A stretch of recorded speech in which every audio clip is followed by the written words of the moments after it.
Thanks for the warm welcome. I was very touched by that introduction that Reverend Mulder gave me today at chapel. It was rather like the Woody Allen movie, Woody Allen when he brings Marshall McLuhan in Out of the Wings. I thought he was going to give me an award or something after all of that. A few years ago, I was at an awards ceremony for the Horatio Alger story, a story of people who picked themselves up by their own bootstraps, built a business, and every recipient had a video and gave a talk, and one of them said, I asked my wife, darling, did you ever imagine in your wildest dreams that I could be getting an award of this kind? And she said, darling, I don't know quite how to convey this to you, but you're not in my wildest dreams.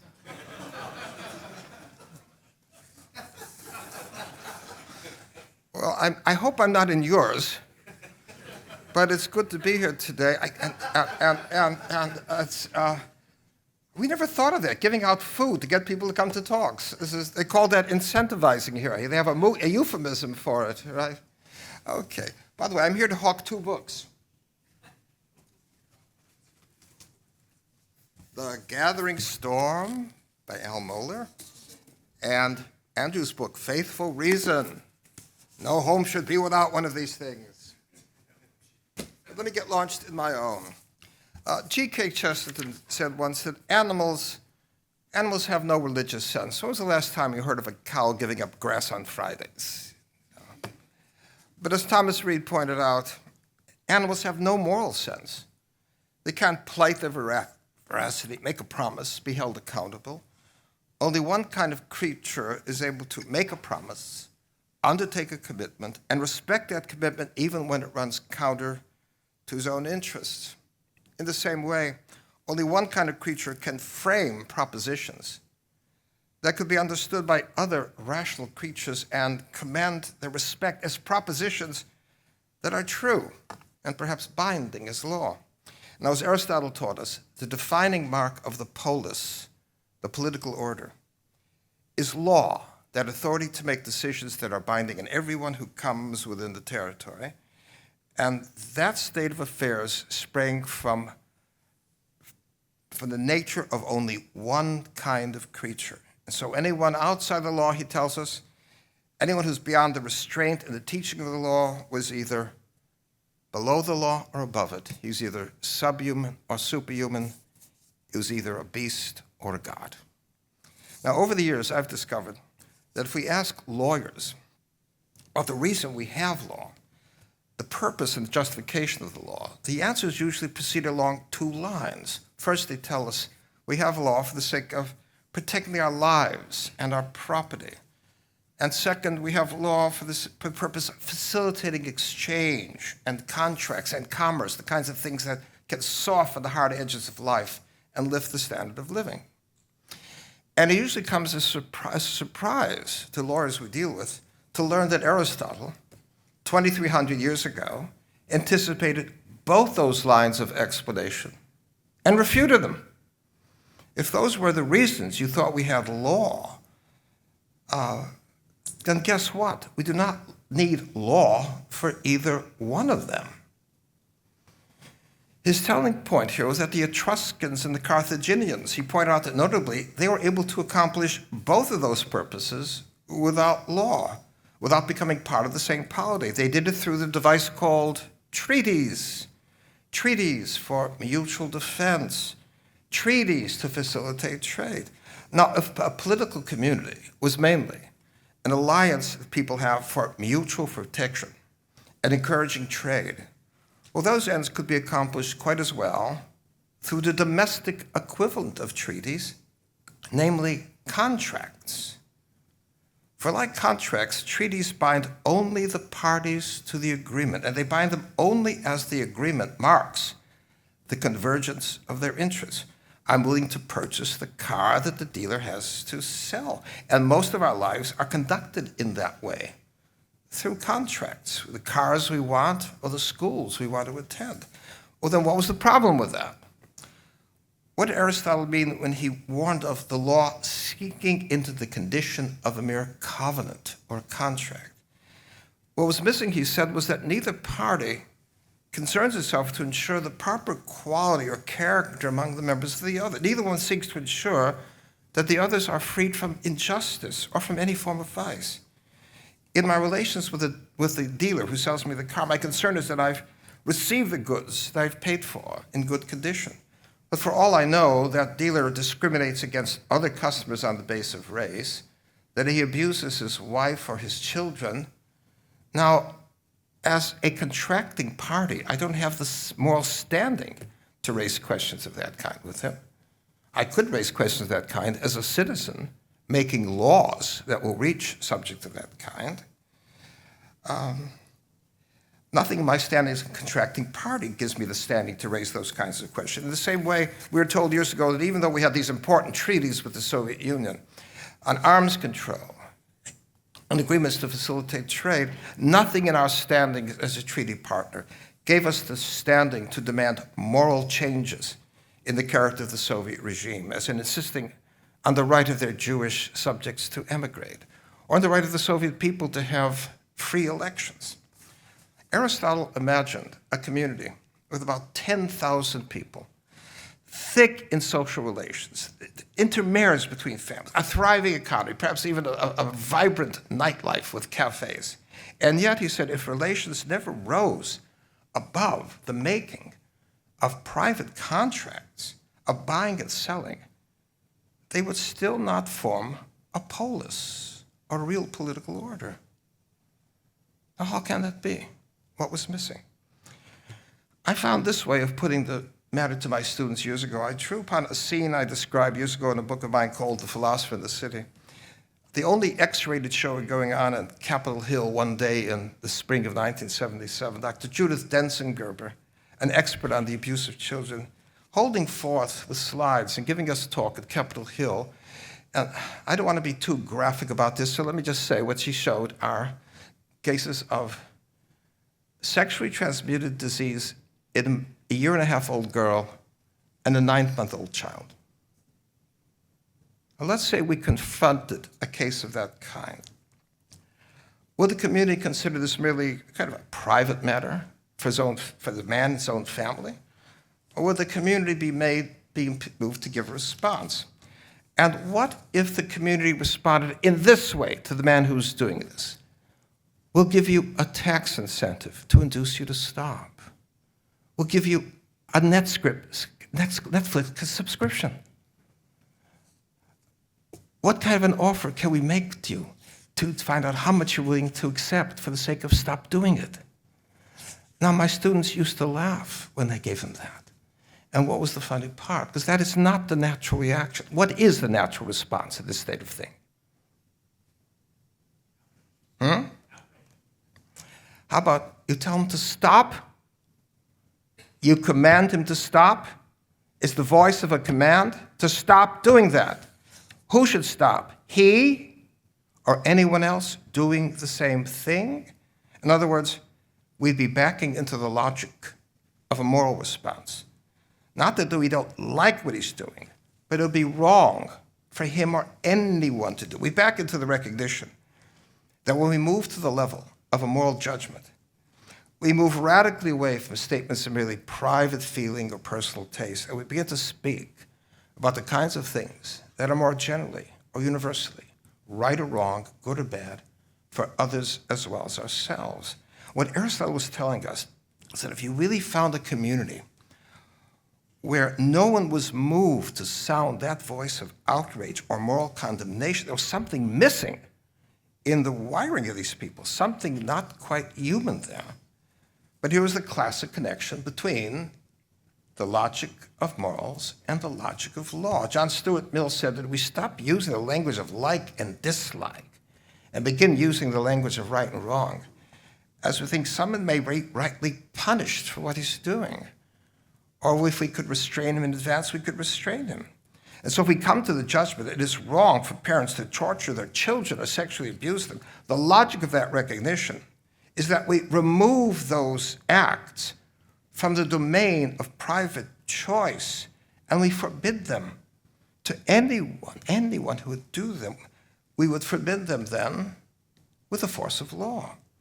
Hence, again, that classic connection between the logic of moral judgment and the logic of law. Now, that doesn't mean we make everything illegal that we regard as wrong, but when we act through the law to restrict personal freedom and private choice, we have to say more than, we don't like it, or most of us don't like it.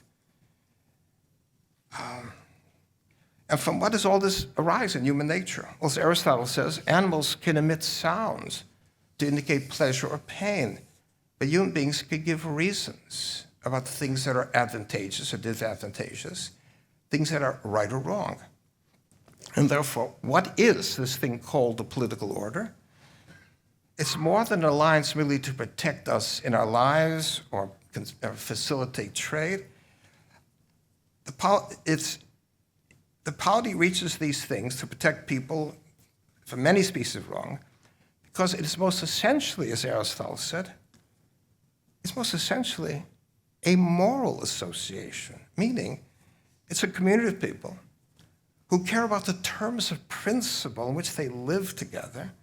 They share some understanding, even roughly, on the things they regard as right and wrong, and they agree to live their lives governed by procedures they regard by and large as just, and they take it as a high concern in their lives together to cultivate in one another those understandings they share about the terms on which they wish to live together.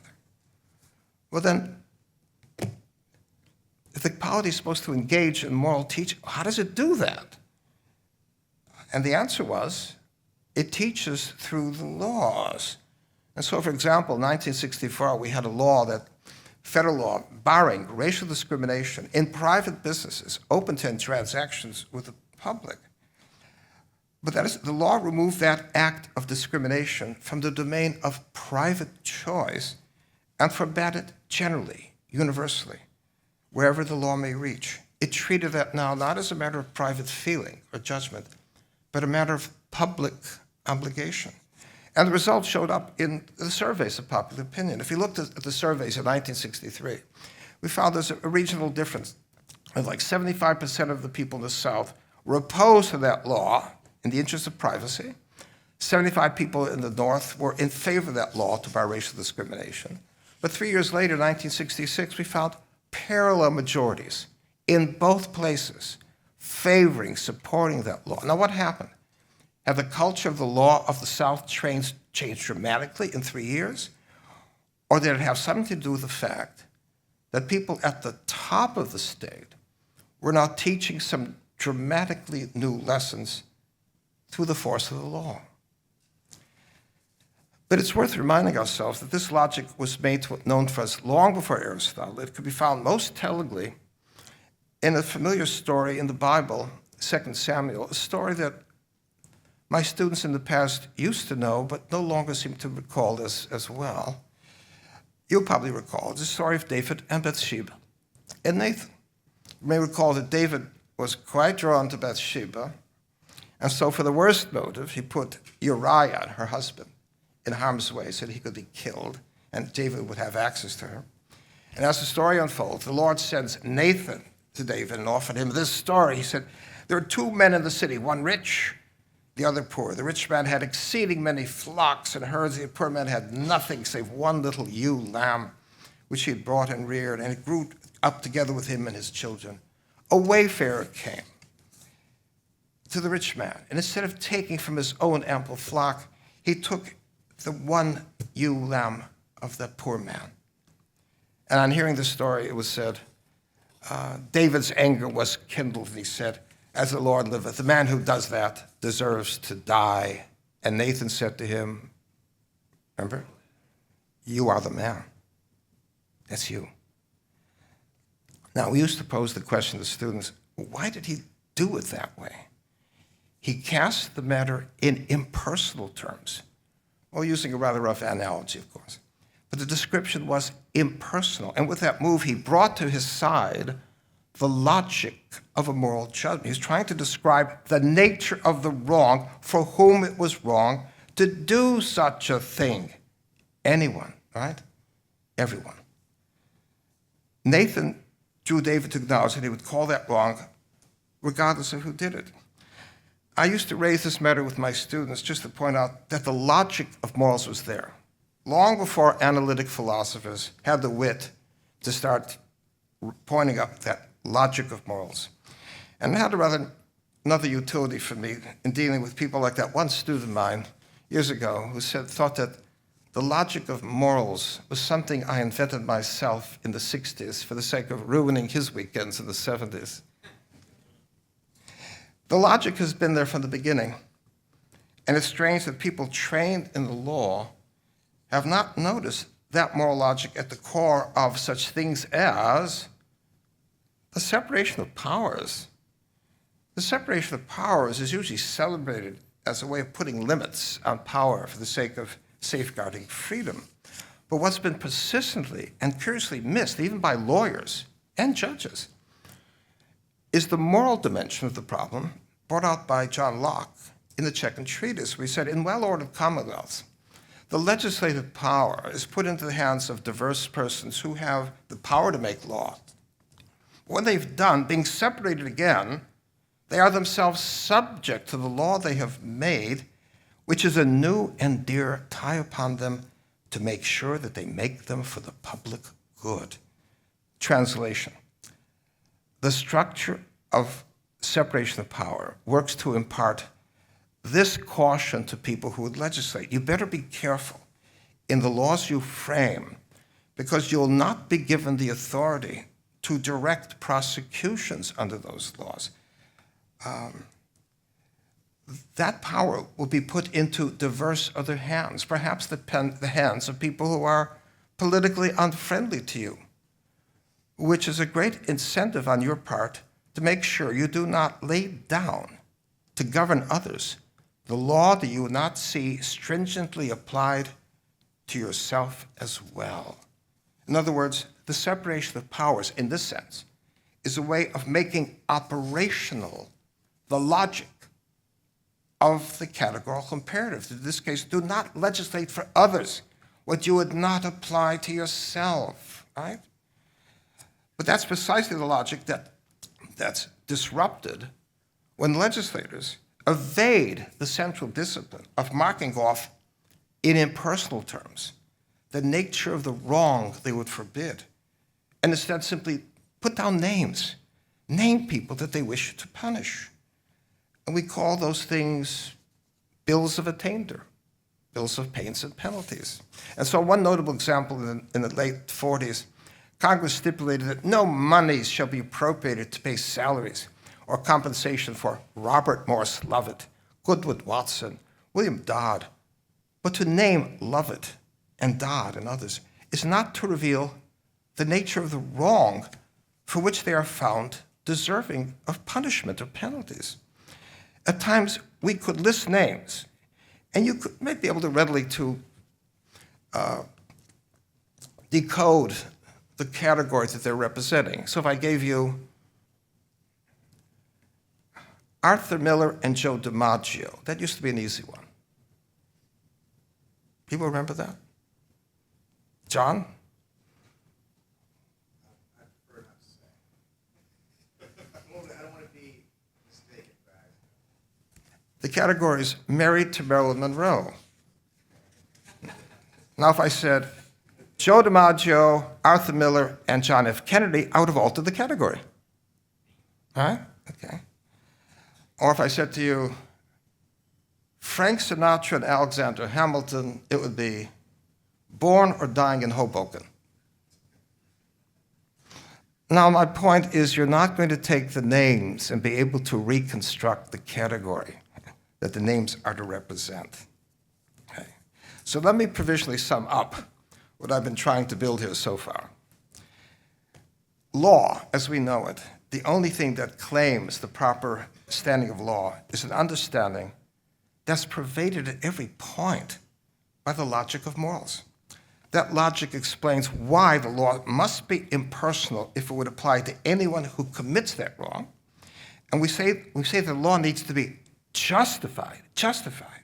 That is a distinctly moral understanding, for it demands that when we impose laws, when we remove personal freedom and restrict the freedom of people, we need to explain what makes that law valid and rightful, even for people who may disagree with it. The law bars racial discrimination in private businesses open to transaction to the public. Do we apply that law to everyone in private business who comes within the description of the statute? Do we apply that law universally to everyone who comes within the description? Well, that's a distinctly moral logic. Who put it there? The Constitution doesn't tell us to do it that way, but that moral logic has ever been embedded in what we call law. And if this is what we understand by law, my point is that this reflects a moral logic up and down, through and through, at every level. In which case, the question we must ask is, why is it that virtually any lawyer or judge we talk with these days will consider morality or moral concerns as something extrinsic to the law, something tangential, rarely to be addressed, rather than a matter that stands at the very core of the law?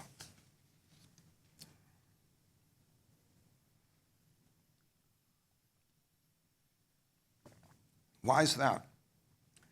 The readiest answer, I suppose, is that Justice Holmes is one. He famously, infamously registered his hope in the path of the law that every word of moral significance could be banished from the law altogether and give us a pure law, not affected by these vexing moral questions in which we're constantly in disagreement. James Hergé observed that by the last quarter of the 19th century, following Holmes, the leading jurists had practically turned all responsibility for questions of morality over to non-lawyers. Moralists, he said, were not interested in law, and lawyers were not interested in morality. As Holmes condensed the matter, moral rights, if there are any, these are for the philosopher, not for the lawyer or the judge. That this understanding came to be deeply absorbed by lawyers trained in the best schools was reflected amply enough in that line of Justice Brennan's from the 1970s, from the case called Marr versus Doe on funding abortions. He was citing approvingly those words of Judge John Newman in Connecticut, a judge I knew, Judge Newman in Connecticut, saying that abortion and childbirth, when stripped of the sensitive moral arguments surrounding the abortion controversy, are simply two alternative ways of dealing with a pregnancy. One might as aptly say that, stripped of the moral differences, a fireplace and arson are just two different ways of heating a house. You know, to strip the matters of moral significance from the two acts simply removes any ground, any judgment of the acts that may be justified or unjustified, rightful or wrongful. And why would anyone wish to do that in the vocation of law? Holmes could more readily hold to that position because he rejected at the root of the very notion of moral truth. He said, all I mean by truth is that which I can't help believing. And a universal truth would mean, as he said, the majority of that nation that could lick all others.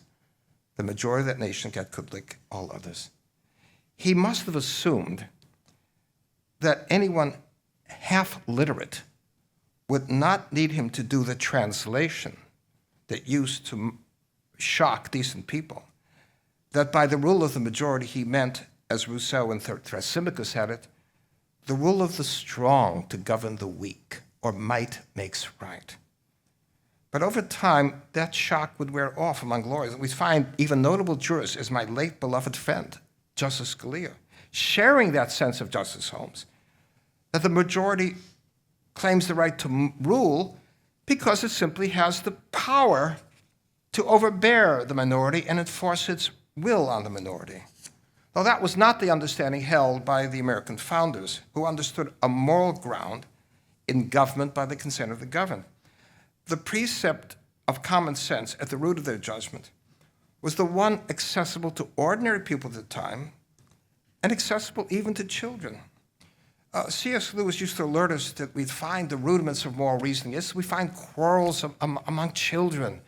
They'd say, look, it's my turn. They look for rules. We did that last time. We're working on a different set of rules.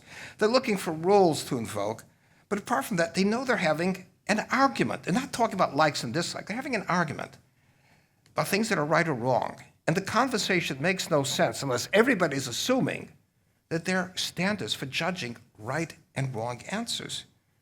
If there are no moral truths underlying our arguments, if moral judgment were really a matter of our emotions or feelings, then as G.K. Moore argued 100 years ago, there can be no moral argument. How can we argue with people about their feelings?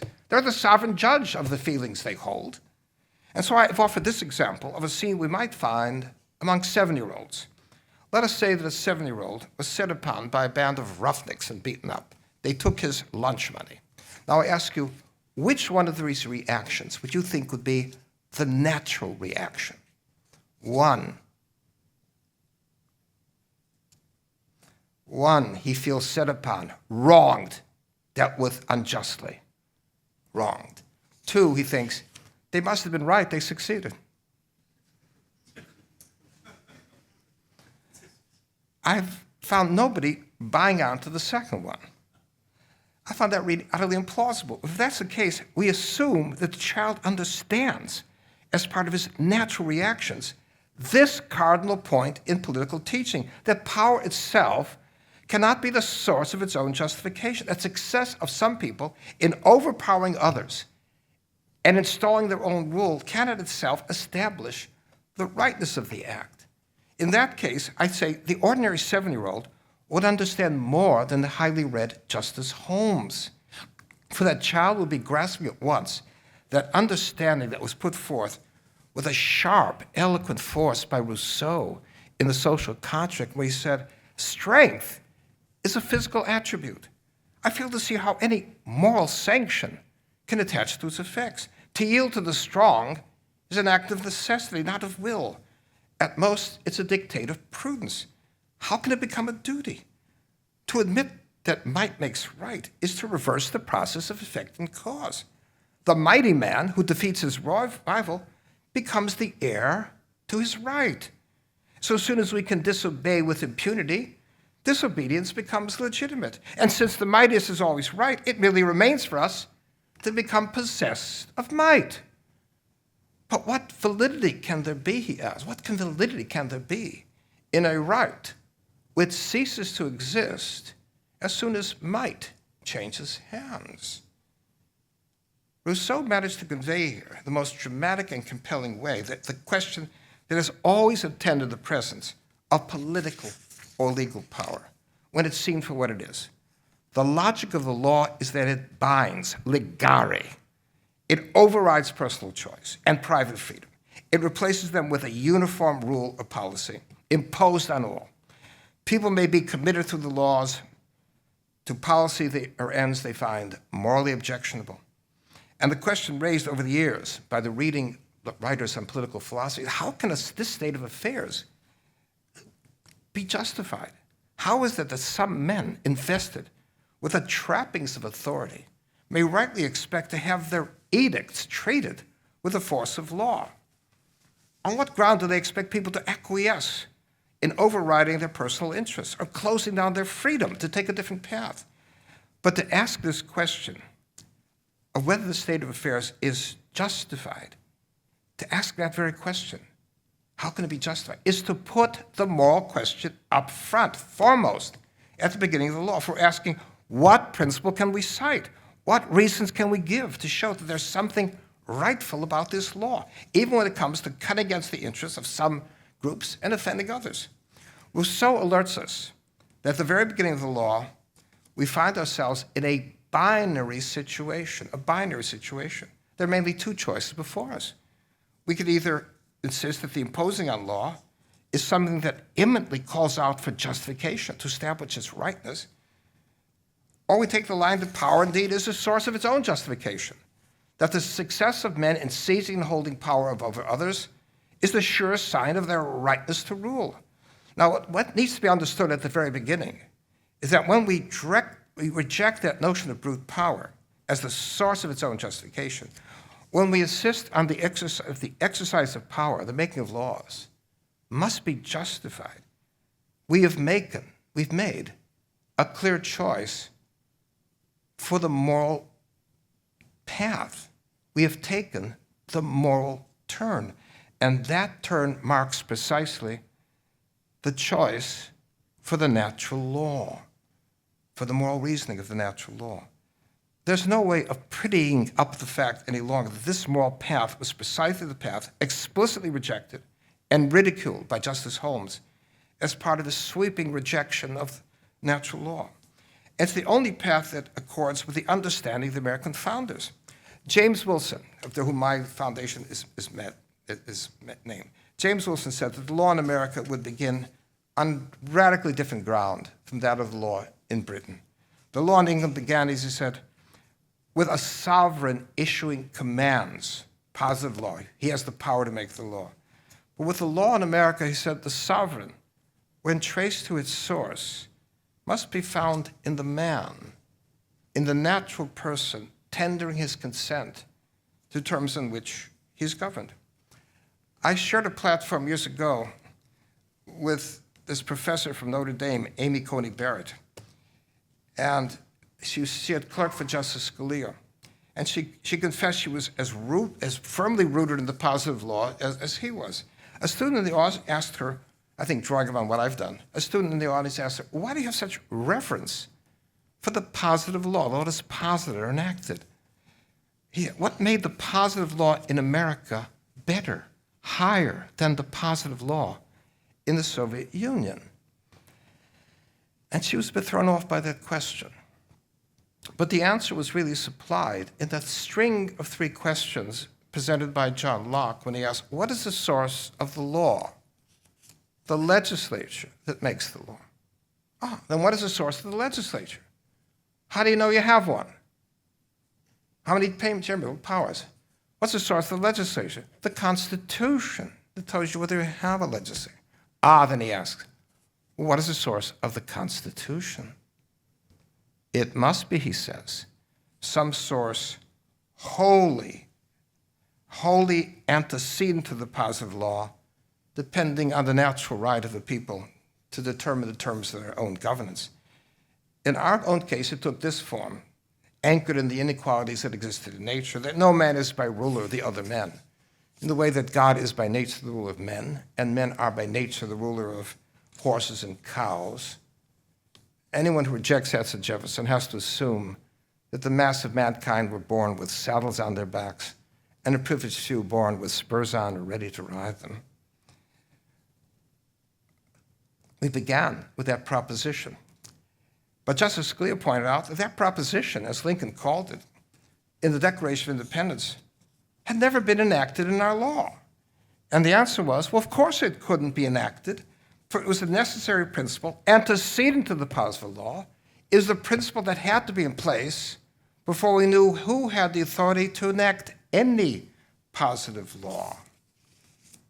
The leading figures of the American founding, Alexander Hamilton, John Marshall, James Wilson, had a remarkable knack of tracing their judgments back to those anchoring axioms that underlay their judgments and preceded the positive law. It's hard to find a more eloquent example of this in that vein than that introduction that Hamilton struck off for the Federalist 31. The paper was on taxation. And in that paper, he reached no conclusion different from what, say, our own Mitch McConnell or Chuck Schumer would reach in our own time. But any disinterested reader or listener looking at the text would notice at once some strikingly different furnishings of mind. Well, this is how Hamilton put it. He said, in disquisitions of every type, there are certain anchoring propositions or first principles on which all subsequent reasonings must depend. These contain, he said, an antecedent in internal evidence, which antecedent to all reflection or combination command the assent of the mind. Of this nature are those maxims of geometry. The two lines cannot enclose a space. The two things equal to a third are equal to one another. And of like nature are those maxims of ethics and politics, that there cannot be an effect without a cause, that the means must be proportioned to the ends, and there ought to be no limitation placed on a power destined to effect a purpose which is itself incapable of limitation. I think just the way Mitch McConnell would have said it, I think, if he'd just bent his mind to it. As James Wilson argued in his lectures on jurisprudence, some such antecedent truth is necessarily the first link in any chain of proof. There must be something to anchor the move into reasoning. Reason gives us access to the laws of reason and the laws of nature, but reason untethered to anchoring truths has often been perverted, he said, to vile and insignificant purposes. The theme he comes back to again and again is that first principles are in themselves apparent, that there cannot be an effect without a cause, that we don't hold people blameworthy or responsible for acts they were powerless to do. He comes back again and again to the notion that to make nothing self-evident, to give us no anchor in what we're doing, without that there could be no reasoning. That all sound reasoning must be anchored somewhere in some anchoring first principle. Wilson was one of the premier minds of the American founding. He was one of 6 men who signed both the Declaration of Independence and the Constitution. He was a leading voice during the deliberation of the Constitutional Convention. He's a member of the first Supreme Court and went on to do the most elegant lectures for the University of Pennsylvania. A set of lectures he offered as in place of Blackstone's commentaries, as more fitting for the polity founded on the rights of ordinary people to be governed by their own consent. We could hardly run closer to the foundation of that new political order that Wilson and his colleagues brought forth, and to recall his opening lines in that first case to be printed in the U.S. reports, Chisholm versus Georgia in 1793. Wilson noted that we're at the very beginning of the law under this new Constitution. We have to move then to the general principle. We have no precedents under this Constitution. We have to move then back to the general principles of jurisprudence. But before we do that, we have to go back, as he said in the opening lines, we have to go back to the principles of mind and how we could grasp that we reliably knew anything. And so he invoked that great Scott philosopher, Thomas Reed, read by Adams and Jefferson and others. He invoked Thomas Reed in his excellent inquiry into the human mind and the principles of common sense, speaking of that skeptical and illiberal philosophy which, under bald but false pretensions to liberality, prevailed in Europe before he wrote. The first step in the jurisprudence under this new Constitution, anchored in natural rights and truths grounded in nature, the first move was to detach ourselves radically from moral relativism in all of its forms. So Wilson would lead us back to those anchoring moral truths or first principles that had to be there before we had a Constitution. They're the principles that the founders drew upon in drafting the Constitution, and as the leading minds came to recognize, those principles would be there even if we had no Constitution. Called John Quincy Adams once remarking that right to petition the government, that's simply implicit in the idea of a free society. It would be there even if it hadn't been mentioned in the First Amendment. It would be there even if there were no First Amendment. It would be there even if there were no Constitution. Okay? Wilson's lectures were threaded through with these lines from Thomas Reed. He tried to lead Americans back to those precepts of common sense that the ordinary man just had to grasp. As he grasped, we don't hold people blameworthy for acts they were powerless to effect. The ordinary man would grasp that. And not only did he know it, but it's the kind of things that the ordinary man just has to know in getting on with the business of life. Before the ordinary man would banter with David Hume about the meaning of causation, he knew his own active powers to cause his own acts to happen. That state of affairs was taken by Reed to mark his condition as a moral agent with agentic powers, the power to act or to forbear from acting. That was the condition that marked his standing as a person accountable for his own acts and fit then for the rule of law. That ordinary man understood why it made no sense to sign labor contracts with dogs or horses, even in this age of animal liberation. We don't seek the informed consent of our household pets for operations on them. Ordinary man understand you don't do that because he understood that it made no sense to deal with these creatures without reason. He understood it for the same reason he understood that it was wrong for some human beings to rule other human beings in the way human beings are compelled to rule horses and dogs. He would grasp in that way that first principle in the Declaration of Independence that defined the character of the American regime, that the only rightful government over human beings depended on the consent of the governed. And again, that principle had to be there before our current Constitution came into being in 1788. As Lincoln pointed out, the Union was older than the Constitution. The Constitution was made for a more perfect union. The principles of the Union were older than the Constitution. Lincoln used to draw on Proverbs. A word fitly spoken is like a frame of silver and an apple of gold. The frame was made for the apple, not the apple for the frame. The Constitution was made for the Union and the principles of the Union, not the principles of the Union for the Constitution. There must ever be different forms of constitutions and political orders. For politics doesn't simply occur in general. Political orders take on different forms with the distribution of political power. Power may be concentrated in a ruling figure or a class, unconstrained by popular elections or by a rival branch of judiciary or judiciary. And power may be dispersed, shared with the population with free elections and with other actors who can offer counters or rival centers of power. It makes a profound difference as to the ends to which power is directed. Is it directed to the good of the whole, as Aristotle and Plato taught, to the good of the whole, or merely to serve the private interests of those who rule? The understanding of corruption has remained the same since the beginning. Those of us who've made the study of politics the center of our studies have found that the most consequential data of political life are the data that are bound up with the striking changes in regime, the shift from the Germany of Weimar to the Germany of Hitler, the shift from the Cuba of Batista to the communist Cuba of Castro.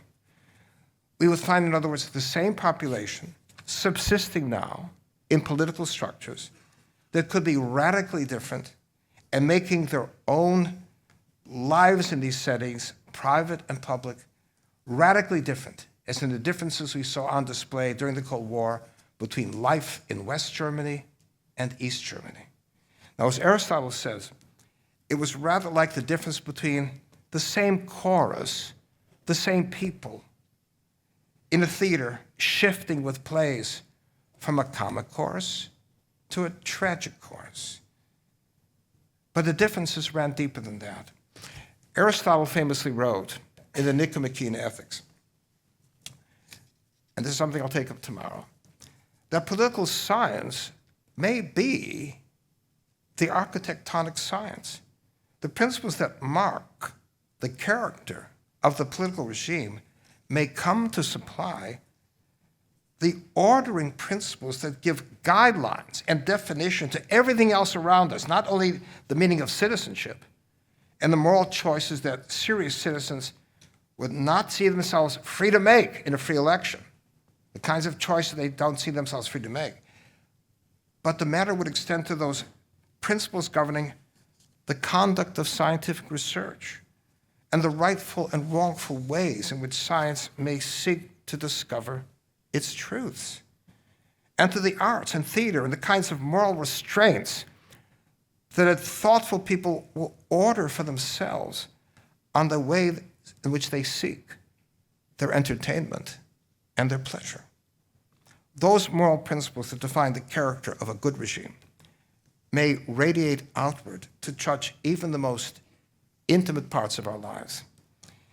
All this was caught in a compressed form in that memorable line of my late professor, Leo Strauss, in that telling place near the center of his seminal work, Natural Right and History, where he said, when the classics were chiefly concerned with different regimes, and especially with the best regime, they implied that the paramount social phenomenon, or that social phenomenon than which only the natural phenomena are more fundamental, is the regime, the political regime. Now, to draw out the strands that may flow from that sentence may provide the steady work of a lifetime, but I'll venture some of those notable steps. I think when we come together, I don't know if you'll be here, when I come back next time to the second lecture. But anyway, so thanks for being with me now. Okay.